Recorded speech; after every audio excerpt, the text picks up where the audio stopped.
He's an established academician who has served the University of Ghana in various capacities and is a member of numerous boards and committees. His vision is to turn the University of Ghana into a world-class university. My guest for tonight is Professor Ebenezer Oduro Owusu, Vice Chancellor of the University of Ghana, who will discuss, among other things, his plans for the university and how to improve tertiary education in Ghana. You are watching The Hard Truth. My name is Nana Akusi Akunido Asante Samuels.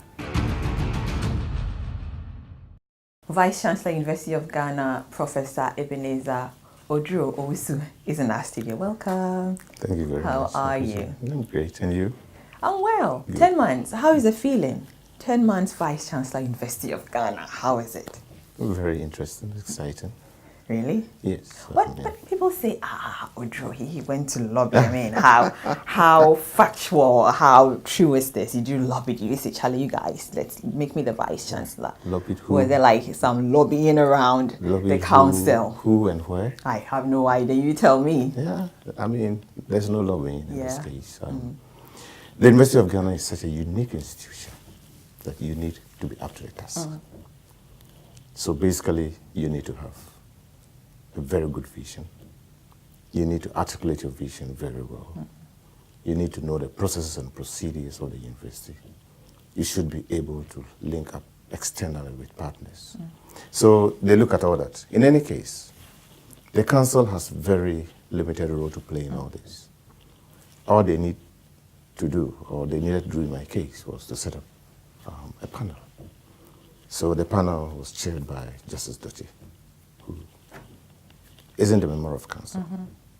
And then we have 3 from academic board and 3 from council constituting the panel, with the registrar as the secretary to the panel. So we were all interviewed. We went through the process. We were And waited. then you were victorious. Yeah, we were waited. Yay. Congratulations. So at the end once of it, again, sir. well, I think they had a score. Yeah. They took other qualitative issues into consideration and then came out with a verdict. So it was a clear verdict. They said, oh, Owusu Ebenezer is the winner. Congratulations. Thank you very much. Right, but alumni relations is an important part of every university's advancement. Losing track of most graduates after they embark on their various careers would be like a huge mistake on any university's part. Harvard University, for instance, is Harvard today because of its alumni. They have a very strong alumni. In this case, University of Ghana, how many students, sir, have passed through the university, and how many have you really registered as alumni? That is a very difficult question. And I must admit, that is where we're not doing very well. Not only University of Ghana, but universities in Ghana are not doing very well. We don't track our alumni. So when they leave, they just leave. We're trying to put that together. Reconstituted the Alumni Association. I have just appointed an alumni relations officer. Who is this person? Mrs. Christian with Badu. And her job would be to put all these together and then see how we can leverage on the alumni. Yes. What is the level of engagement between your university and alumni association, if there is any? Well, there is. We have the Alumni Association with Pakwisi Young as a president. They try as much as possible to make sure that they whip up enthusiasm right from the undergraduate stages till they complete. Well, there are stages to be accomplished, and I believe gradually we will get there. So what's the level of engagement? Level of engagement. When it comes to, you're talking about you appointing someone, so is it like intense? Are you trying to really make sure this thing happens anytime soon? Yeah, because we've recognized that it's a very important aspect of university development that we have either neglected or we have lost sight of for a very long time. Yeah. No university develops into a world-class university without its alumni. And they are very, very, very important strategic partners in the development of the university. So we cherish that. But the only thing is that we've not been able to truly strategize to bring them on board as very core a component of our Do you think that the concept and importance of alumni to that is universities has really been appreciated and exploited by Ghana in general? We're beginning to appreciate. We're beginning to appreciate it. I think this concept of alumni, well, mildly sits with us, with our educational institutions. Yeah. So when you go down to the secondary schools, they call it old boys, old girls, old students association. That is a concept. But we have not actually given meat to that skeleton to make sure that it blossoms into a full-fledged partnership association. So as University of Ghana Chancellor now in leading the pact, so connecting with other universities, what can you do in your capacity from where you sit to make sure that all other universities, follow suit? Yeah, well, just like it is, we have to really take the lead for others to follow. We have started reorganizing our alumni, both internally and externally. And let me indicate that getting people to join the alumni or to be interested in what happens to the university after graduation doesn't start after they've graduated. When does it start? It starts when they enter the university. It depends on the kind of encouragement they receive. It depends on the kind of disposition, the environment in the university. It depends on how they are treated. In other sense, you talk about customer relations. If within the period that they're in the university, if they feel that they are well treated and well cherished, they carry that across. And so when they graduate, they always want to come back, give back to the university. But if that's not the case, and they feel unwanted during the period, well, they want to come back to help anyway. Of course, they want to come back. You said positioning of university, of Ghana to be a world class. You said you're going to go for the 5 pillars that are, in various forms of your vision for the institution. What standard, Ebenezer? Can I call you Ebenezer? Yeah. What standard do you think, world-class university must have, and how exactly, sir, are you hoping to achieve these standards? Yeah. World-class universities have very unique characteristics. They don't do the ordinary things. They go out to do things that others do not understand. So, for example, we move into research. Our aim is to be at par with the Harvards, the MITs, the Cambridge, and Oxford. And so we need to go beyond the normal African universities' traditional way of doing things. So one of the things is to make sure that we embark on the road of research excellence. So what it means is that we should be competitive in the international world, carrying our research proposals to the donor partners and trying to compete with the Harvards and MITs. We should create academic excellence in our teaching and learning portfolios. We must make sure that the students coming out of the university are well prepared for the job market, both internally and externally. And so what this means is that we must begin to look at innovations and entrepreneurship as one of the ways of preparing these products for the market. Since you came over the reins of leadership at the university, what limitations, Ebenezer, have you identified as a threat, to achieving your vision for the university? Well, not a threat per se. Not a threat per se. It does with most educational institutions, tertiary institutions. Basically, it has to do with finance. Financing of tertiary education is a very, very crucial issue, not only in Ghana, the entire educational landscape world over. When we meet... But people say the University of Ghana do get a lot, huge funds from the government. So saying this is like, what of the others? What should they do then if you're saying this? That is the impression actually out there. Unfortunately, it doesn't reflect that. It doesn't at all. The University of Ghana is a public university. Funded by the government. What it means is that government is supposed to fund the university 100%. Now, unfortunately, we have just about 48% of our expenditure budget made by government, and that is basically into monuments, salaries. So we have a gap, a deficit of almost about 50-something%. And the question is, how do you make how sure do you bridge that gap? That's right. Yeah. And so we needed to look at innovative ways of generating income. That's what we call the internal generated funds, to make sure that we maintain our balance. Secondly, we are able to provide for students in the labs. So how do you generate, so yes, again, how do you generate these monies internally? Yeah. So basically, you agree with the student that the student leadership that there is a gap. And one of them is the AFUF, Academic Facilitator User Fees. One of them is the residential user fees. We have other charges like, let's say, field trips. The students will have to go on field trips. Now, who bears the costs? So they agree that they will bear it. So these are specific. Yeah. We generate monies through our research portfolios.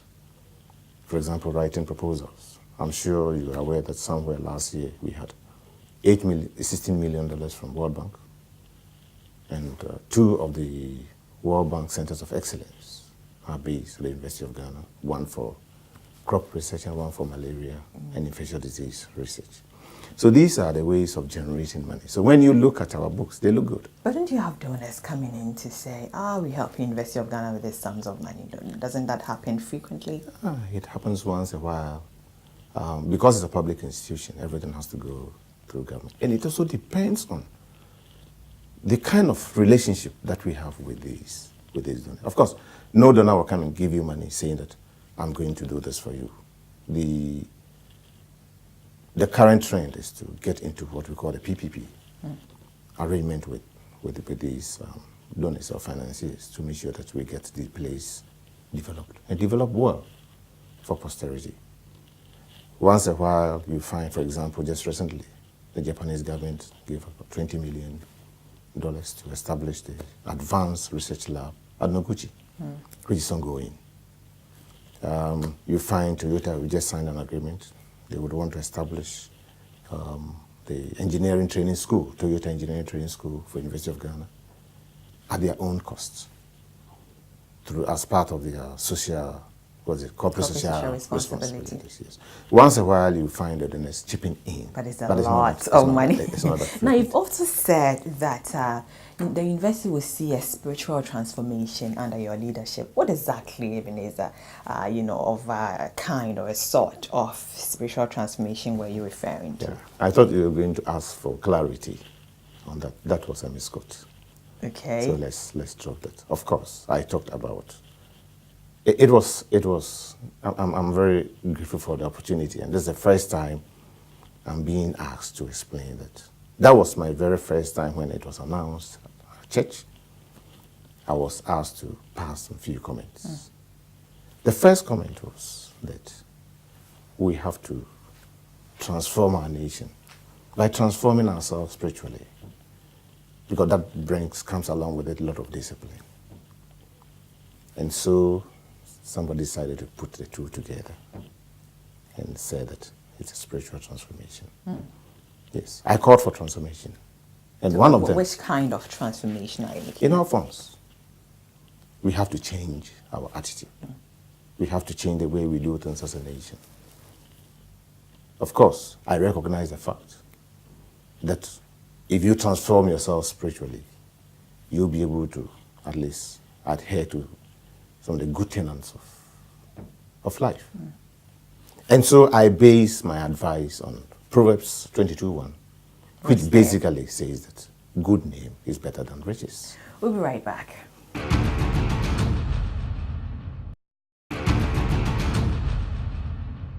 Welcome back to The Hard Truth, and I still have with me Vice Chancellor, University of Ghana, Professor Ebenezer Oduro Owusu. Good. Got it right. Yes, you got it right. Now, you have talked about making the University of Ghana relevant to national development needs.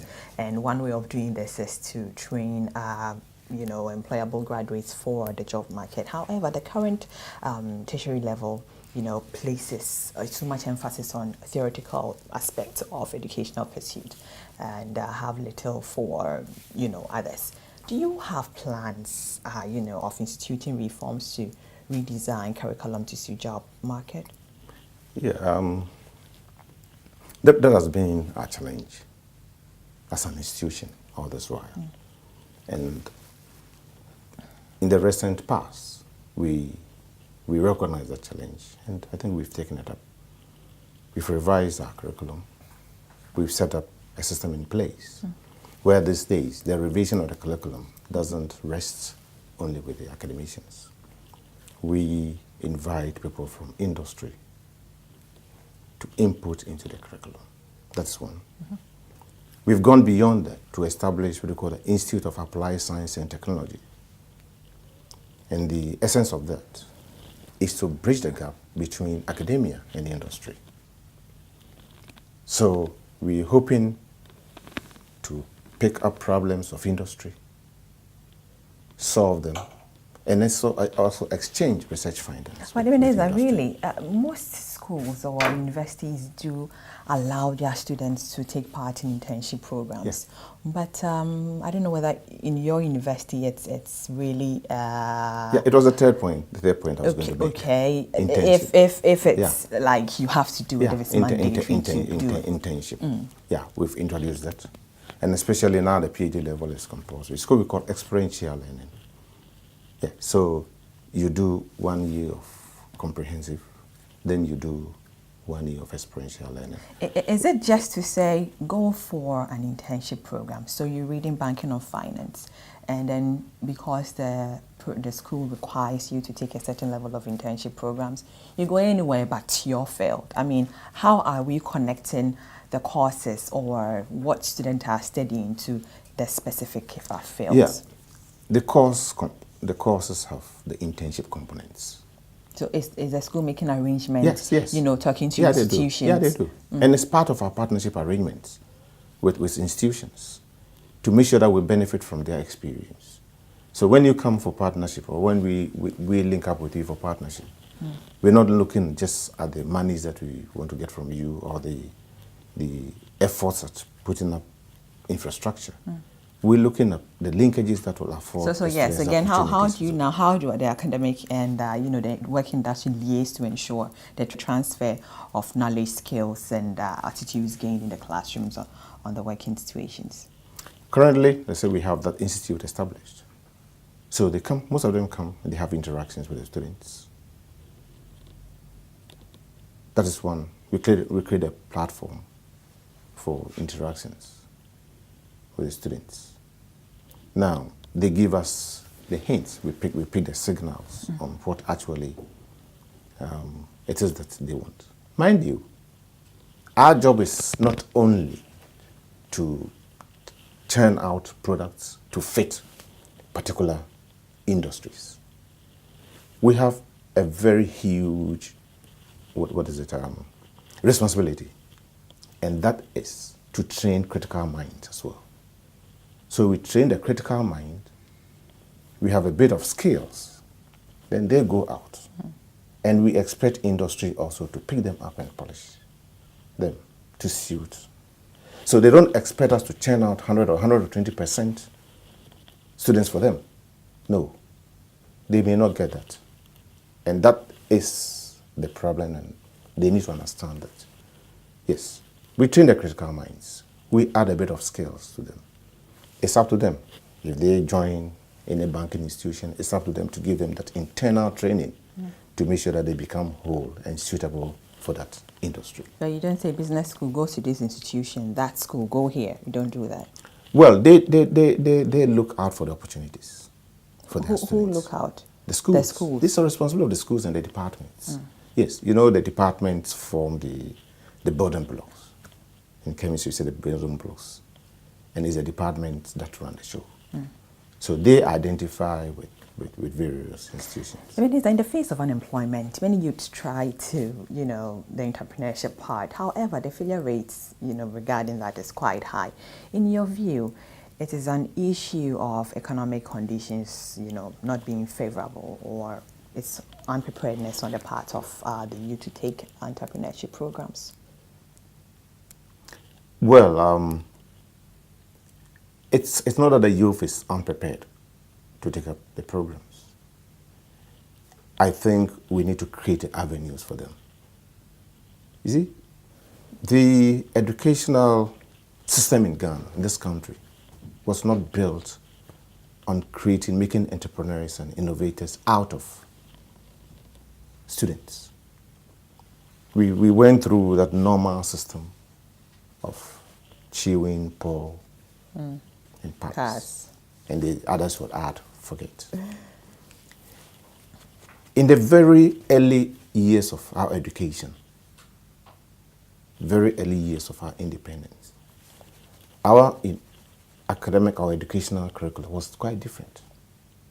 It placed emphasis on innovation. So we had crafts, placed emphasis on sports, because we had PE, and these were all compulsory. So we learned how to weave baskets and do all sorts of things. We used to sell them to keep up with life. Somewhere along the line, there was a reform, and for a very long time, we have stayed away from this. So the system we're operating now, actually, is not a system that really encourages. But I'm glad that we've realized this as a nation, and we're bringing this back. My point is that everyone is pointing at universities, and that is the biggest mistake we're making as a nation. Why is that? We are the recipients of the products coming from the basic school, the junior high schools, and the senior high schools. So these are things that must be practiced down there so that by the time they enter the universities, they would have had all those skills at least for us to polish them up. But if we leave them undone at that level and they come, it becomes Herculean for us.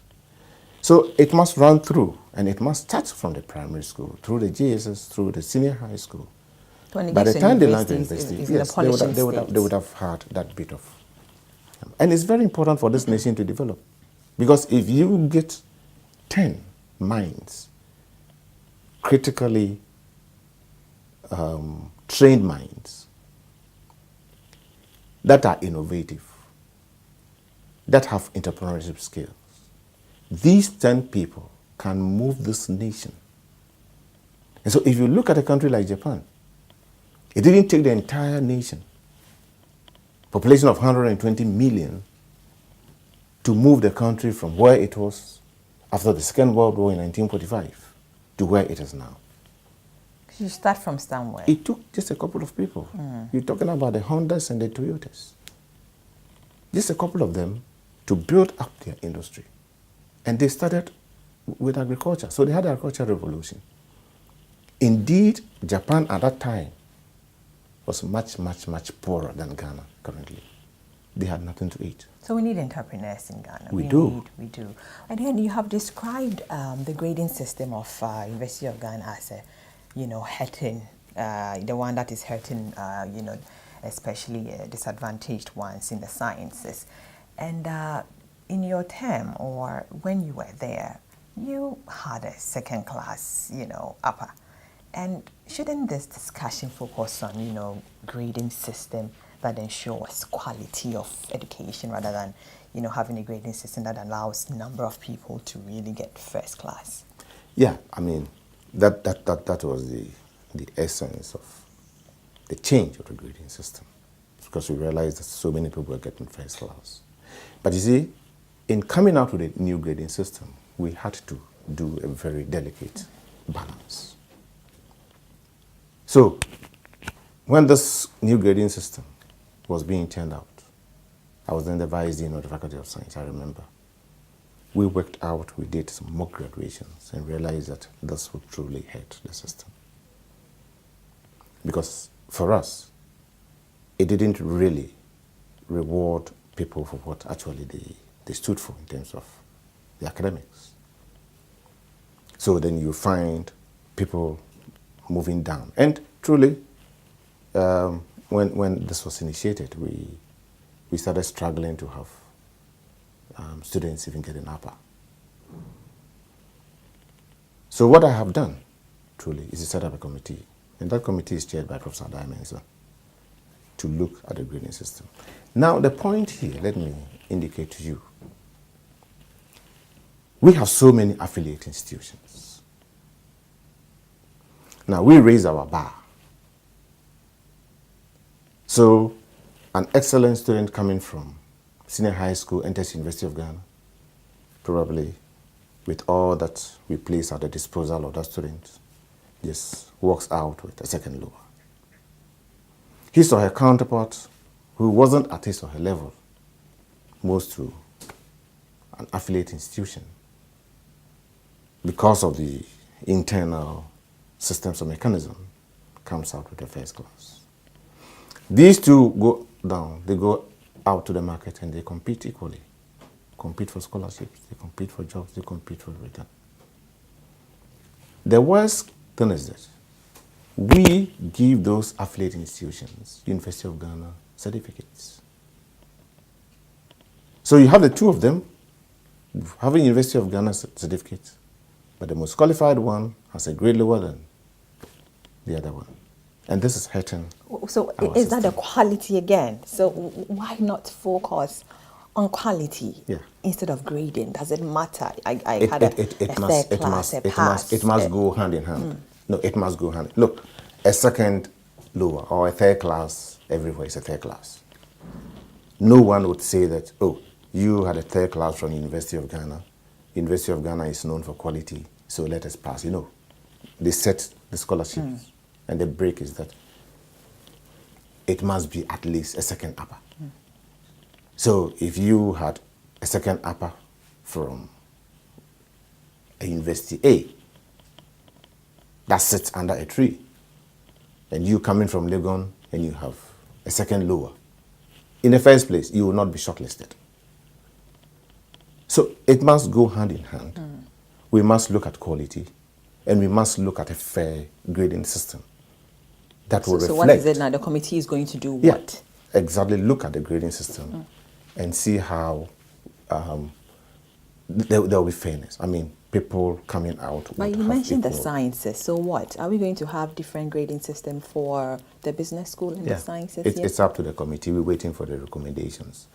Mind you, we've gone through 3 years of college year system, and we are mandated to review the system. So we're going to subject the entire university's governance structure to a panel. But you also stated that you felt the university pressed the panic button by changing the grading system and making it wholesale. Are you implying, Ebenezer, that the university made a misplaced and wrong decision then? Yeah, we have the right. We have the right to rethink our own decisions. If we took a decision that at this point realize that it's not helping us, we have to go back. We don't have to live by that decision. If that decision will hurt, why? That is why there's a need for periodic review. Now, so if the migration of the new grading system ended up hurting students and affecting student enrollment since the inception, as you indicated in an interview with, I think, Radio Universe, why didn't the university reverse the decision then? Why didn't you reverse it? No, this is the right time. This is the right time? Yeah, there's a timing factor to whatever. I mean, you can't take a decision and the following year decide to. Of course, you need to run, you need to get your arguments right. So you knew it was wrong then, but you said, let's go with it and see and do it sometime later. No. For some of us, especially those of us in the then Faculty of Science, we knew it was going to create problems. So what did you do about it then? Did you raise your voice and say, red flag? We did. And unfortunately for us, when we went into the meeting, we were voted out. And, well, that's the unfortunate aspect. So now there's opportunity now to have a second look at it and rethink the whole thing. Yes, and bring it up par, at least, so that students can also be happy with what they get. About 20 students of the university were arrested and put into custody of the BNI for attempts to hack. That's not true. That's not true. That's so, Clyde, is it true hacking the system to change their grades and all of that? Tell me about it. That's the problem I've been having with some of our pressmen and women. Tell me. Yes, that's not true. 20 people About. Of course, we arrested. Not 20 students. I did clarify. When the news came out, I was in Not the US. Not student people? No, not students. We were arrested. BNI took them, looking at various things. You know, this is something that is universal. Yeah. People try to hack into systems to try and do all sorts of things. 20 people from where? Sorry? 20 people from where? From Ghana. Yes. From Ghana. Yes, let's put it that way. Yes. But, I mean, we are alive and we are very much awake to such challenges. So is it the first time? Is it the first time happening, or this has been, happening and we don't get to know some of these things? Does it happen a lot? Do you have people from Ghana I wouldn't say it happens a lot, but there's always a starting point. Yes, there's always a starting point. And the good thing is that we sent a message out to the world that we are aware of the intrusions and we are up to task. So we have solidified our system. So what is it? What are the steps, or what step is the university taking to minimize the possibility of successful hacks? Oh, that is a secret. Oh. That is the job of So parents are home UCS. Thinking, someone is hacking into the system to change some grades, yeah. whilst other students are really learning hard. We should know, what are the steps? You owe us this, sir. What step, again, is the university taking to ensure that such hackings won't happen? You cannot. The only thing is to tighten your system. That's all. It's a security issue. It's a security issue. And then to let students know that if you patronize, you'll be caught. If you are caught, you'll be thrown out of the university. That is all we can tell parents and students. But the main issue is a security issue. We need to tighten our security. And so we have done it. We've built the firewall around our security system. And we are constantly monitoring. So what has been done to them, the 20 people? Sorry? What has been done there with BNI? So what's the case now? So we leave it with BNI. Are they just people or they are students again? They are people. They are not students. They are not students. I made that. And then was that at the same time or different times? I don't know. Of course, at different times. At different times. And then you caught them at the same time, or? Sorry? Were they caught at the same time? Period. Same period? Yeah, within a period when we became aware that funny things were happening. Yes, we decided to carry out our investigations. And so we had to involve BNI. And then through that, so many things were revealed. Like what? Like those who were trying to hack into the system. And then? And then they had to be arrested. There's so many things. So that is yes. one. And what else? What else did you find, or did the BNI find? Well, we have traces. What we call the modus operandi, trying to destroy what we call the trial system, so that it becomes very difficult for you to notice that somebody has entered the system. And you need very, very, very sharp people to do that. But sir, again, if people from Ghana were trying to hack the system, they were doing it on behalf of your students. I can't honestly say that. People have their own intentions. I mean, they are varied. Again, if I'm from Ghana, yes, and I don't have any affiliates, or I don't have any relations with a student from Lagos, I wouldn't want to. I mean, what would I gain? You see, Akosia, it's just like the computer virus. Why do people create viruses? Why? They create viruses. One, because they want to sell the software. Has there been a link with these hackers and students? Is there like a link? Did the BNI trace links? So this guy number one, is linked to Akusi Akunedu from the University of Ghana. It's still under investigation. We are doing that. When are we getting, the final results? The report. Or the report would be out. We'll be right back.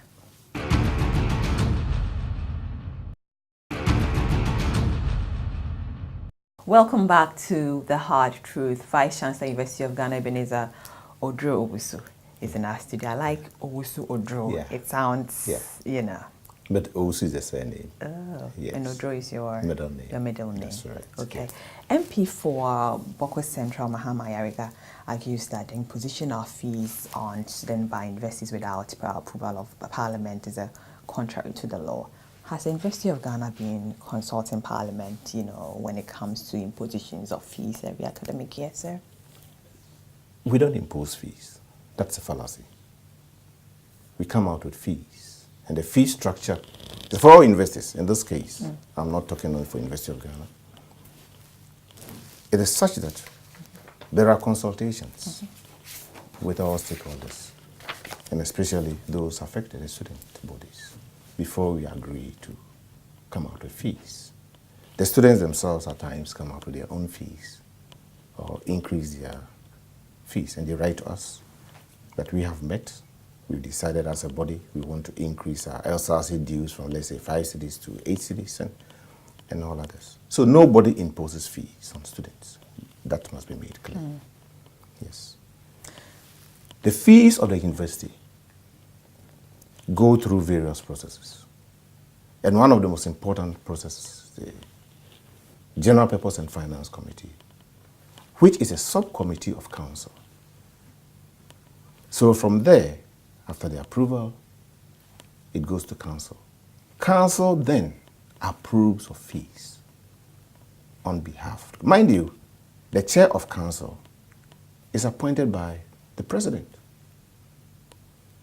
together with other 3 or 4 members appointed by government to represent government. If the rules are changing, and this time they are asking us to send the fees to Parliament, well, as a Vice Chancellor, my duty is to submit my, requests, my proposals to council, and it's up to council to take it up. It's up to them to take it up. Yeah. So if they decide not to, what happens? Well, it's a council decision. Okay. Yeah. In the absence of council, as we're operating currently, we still have an obligation. So then we have the Executive Secretary of the National Council for Tertiary Education, who receives the fees and then forwards it to the minister. Yeah. Yeah. It's not my responsibility to walk to Parliament and say this is my fees, but no. The council will decide whether to do that or not. We need to respect procedures. Right. Now, Article 25 of Section 1 of the Constitution states that all persons shall have the right to equal education opportunities and facilities. Now, per this article, don't you think that the practice of fee paying and non-fee paying in the admissions system is, unconstitutional and it's really discriminatory? I don't think so. Yeah? Why is that? I don't think so. I'm listening. Because the fee paying does not preclude people from having access to education. No. Why should some pay? Why, So I'm a fee paying. So you buy the form, there is a fee paying, there is option. Mind you, nobody is forced to pay fees. No, but if I'm a fee paying, yes. Generally, I would be admitted. I'll be on the A list. No, it's not true. ASAP. I could say it's not true at all. I'm listening. It's not true. This is where people normally probably don't understand. You need to qualify for admission to the university before. No, you're qualified. Yes, that's what I'm saying. Yes, you are qualified. So but you need to qualify. But the government subsidizes for non-fee paying students. Yes? Yes, that's true. Good. But Now, if that is limited. Ebenezer, if I am paying, the university, you said, of course, you need money. And then if the government is charging, say, 1,500 Ghana cedis for a semester or even a year, fee paying students should go for, let's say, 5,000 Ghana cedis. Why won't you take the fee paying students again? Is it not discriminatory? No. You see, we have very limited space. For what? Now, for the kind of support that we get from government. I don't have my figures here. And the question is, how do we sustain the universities? It's done everywhere. It's done everywhere. We asked to look for innovative ways of making money to run the universities.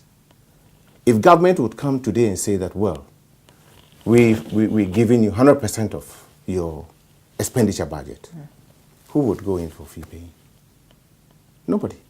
Okay, so because you need money, now if the fee-paying students are 100. No. Let's put it right. I'm listening. It's not because we need money. If qualified fee-paying students are 100 people, and maybe non-fee-paying students are, say, 100, you go for 100 fee-paying, just take about 50 non-paying. No, that's not true. You need money. That's not true. I'm listening. That is probably the perception outside there. But you go ask the students, they'll tell you. We bring in fee-paying students just to fill some gaps. Now, which gap? The same you would say for, let's say, foreign students. Yes. But, for example, one foreign student, the fee of one foreign student pays for that of 10 Kenyan students. So you have a budget to balance. You have an institution to run. There's a huge deficit. What do? Do you absorb all non-fee paying students, let them come and sit, no money to run the university? Or you try and do an expansion, absorb the normal non-fee paying students and create room for fee paying students so these fee paying students can help us run the university program. But you've answered me. So yes, you need money from the fee-paying students to run your university. Of course we do. It's a fact. We do. Just as government needs money to run the country. Do you think there's been enough commitment from successive government to actually provide low cost and progressively free tertiary education as institutions indicate? Yeah, probably it has to do with the lower cycle institutions, but funding of tertiary education truly has been a big problem. So, privileged information. In November, the Vice Chancellors of Ghana are planning to hold a workshop on financing of university education, because it looks like nobody understands the way we run, and people think that the universities are making money. We are selling forms, we are making all money. Nobody thinks about the processes, the expenditure, the torture we have to go through to make sure that universities run and the academic years come to their respective ends successfully. Nobody thinks about that. You see? They look at just the Vice Chancellor in his nice spectacles and think that, oh, these universities are making money. Absolutely not true. As we said, if I gave you a check from University of Ghana, as low as, let's say, 1,000 cedis, it's likely it will bounce. Why is that? There's no money. Yeah? Simply put, there's no money. Experts again have argued that education has become more or less a capitalist venture. In fact, Professor Bernard Kofi Baden, Dean of Business School, University of Kwame Nkrumah Science and Technology, indicated that we should stop seeing education as a social necessity and as a capitalist, issue now. Do you agree with him? But that is what's running everywhere. Yes. Probably because of the stage which we are as yet a developing nation. We still think that we have human capital to build. And so our universities must run on that platform. But it's gotten to a stage where we need to call the spade a spade. Yes. We need to make a decision. And that decision is not for me to make. It's for the government to make. For example, when government says we are not paying utility bills, 50 million cedis to be paid. Now, who takes up the bills? When you say the university should take up the bills, now who pays? We're passing on the bills to the students. Same government says that no, students must not pay. So if it can't be done, then we must look at the running of universities on a purely capitalist business-like manner. So that when students come, they know that you have to pay your water bill, you have to pay your electricity bill, and You see, but for political expediency, it's very, very easy for government to say, no, don't pay. Now, ECG is suffering. Yeah. Ghana Water Company is suffering. Now, who pays? So which critical areas, again, do you think government should address to improve tertiary education in the country? Critical areas. The critical areas of employment. As we said, we can't employ. You need what they call financial clearance. But this is a tertiary education. Education meant for specialists. If somebody retires, you have people retiring, resigning, people passing on to glory. Let me take the worst case scenario. If somebody passes on to glory in, let's say, mathematics, you cannot just reshuffle the cards and say that somebody teaching chemistry should move to the math department to teach mathematics. Even within the same department, you have people specializing in algebra, calculus, trigonometry, and other areas. You need somebody, a perfect fit, to sit and continue with teaching. But here's the case, say we cannot employ.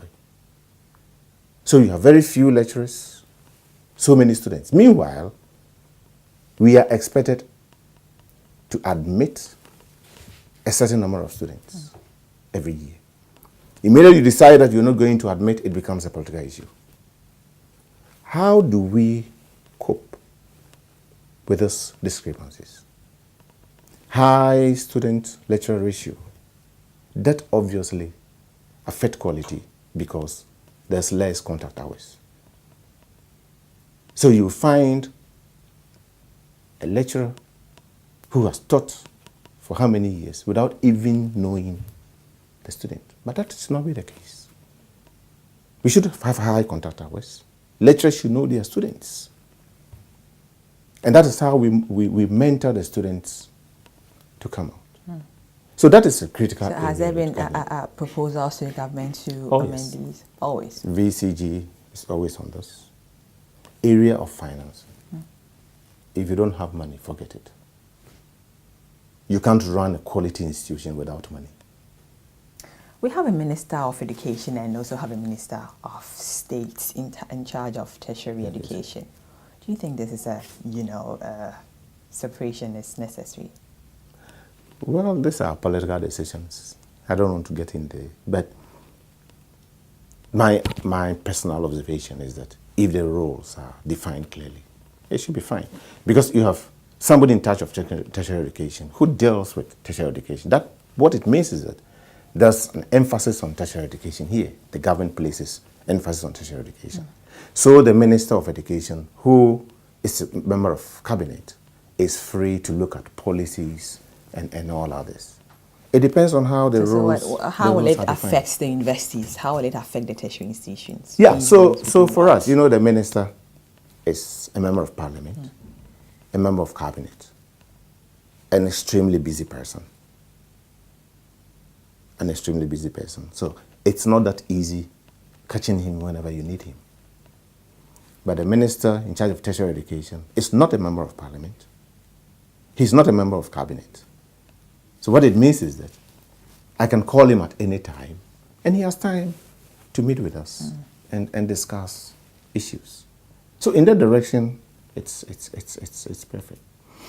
I think just the difference is being that in the past, there was a deputy minister in charge of tertiary education. And this time, there is a minister of state in charge of tertiary education. So this minister now has more powers. But Minister of Education has deputies too. Yes. I mean, I could say the educational landscape. It's wide. It's wide. And let me tell you, it is the foundation, the bedrock of this nation's development. If we joke with education, we're joking with the future of this country. Speaking at the second biennial scientific conference in Accra last year, you indicated that you have a reverse economic growth as a nation. So, the topmost growth is the service sector, followed by the industry, and then we have the agri. Do you think that our new government has, shown any signs of changing this? You see, the issue is that it is a problem with African economies that has trickled down to our nation, Ghana. And it has been a problem. It's been a problem sitting with us all this while as a nation. It has nothing to do with a particular government. So we as a nation will now have to make conscious effort to make sure that we turn it. It's like a pyramid. So I refer to that as an inverted pyramid. We have to turn it around. And I think that is exactly what they've been preaching. What I said wasn't different from what the then Minister of Finance, Mr. Tekwe, said. So agric industry and then the services is what you're saying. I mean, agric and industry should drive the service sector. Now, when you have it the other way around, and that's what is happening, the ratio of science students to humanities students in this country is 30 to 70. So what it means is that you're getting more people not showing interest in science. And this nation, if truly we want to develop, then we have to look at our science and technology base very, very well. The question is, how do we encourage people to move into science? That model is not the kind of model we would want to operate as a nation, because that model will really hurt us going forward to the future. We have to make conscious effort to reverse the model. And this is very typical of all developed economies. Creating the knowledge for the people and making sure that we have the right structure with a base, a huge pyramid with a base that will make sure that we are stable. So from our Greek, and just like the Japanese did, we move into industrialization. And this is driven by the private sector. We have the ideas. I think the president has been hammering this over and over again. And then that will drive the service sector. Ebenezer, as an academician, what do you make of the free SHS policy, of the NPP government in terms of implementation? Well, I have refused to comment on this in a very long while. I'm listening. I'm not privy to the factors that led to the free SHS. But I'm sure that they might have identified a couple of issues. As we said, we are a country hovering around 56% literacy rate, which is very, very dangerous for our future. We cannot. By now, we should be going up. We're hovering around the 80s and catching up, nearing 100. Now, if you have a country where very soon it might turn almost half are illiterates, then you don't expect the nation to develop the way. So it's a good move. Free so SHS is a good from move. that angle, it is. If that is going to encourage people to go to school, so we raise our literacy level. Talking about sustainability. That's true. But there should be a limit. There should be a point. At this point, we should be able to say that we've had what we have. Let us sustain it this way. So there should be an alternative. And my question is, after we've gotten to where we have to get to, how do we sustain it? That is basically my question. Some of the opinion that it should be free to the poor ones and people who can afford should just pay their fees. Do you share this assertion too? Well, that is a matter for humanitarian consideration. Yes, that is just it makes sense in a way, but even those who have, I'm sure, would ask questions because we are Ghanaians. Why not free for all? That's right. The government, Ebenezer, is considering merging the National Accreditation Board and the National Council for Tertiary Education. What do you think of this move? Is it a good move? I got the document yesterday to review. I'm yet to read the document. I'm yet to get the rationale behind that. So just pardon me. So you haven't seen it, but thinking about it, and from where you sit, I know you haven't read the document, but what do you make of the move? Well, if it will promote efficiency, I have no problem with it. If that is going to promote efficiency. Because now we have NCT sitting elsewhere, NAB also sitting elsewhere. I think there is no coordination. There is no coordination. But you know, these two bodies are very, very critical bodies when you talk about education. They are two important regulators. And the question is, how do we get them to work together as a unit, driving education in this country? Let me tell you one thing, for example. What we have created for ourselves as a nation.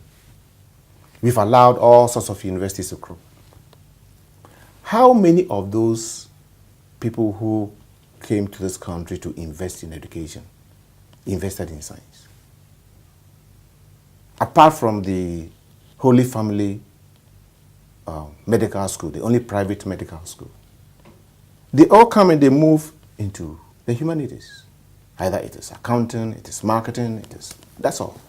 The business and management. Isn't that easier to manage? Exactly. But the question is that, as a nation, what do we need? Do we have to drive development, or we have to allow investors to come and dictate to us what it is that they think we need? And that is one area that we have not done too well. What do you make of, finally, what do you make of the leadership of our new president, President Nana Addo Dankwa? Do you believe, or do you think he can change the fortunes of the country for better? You see,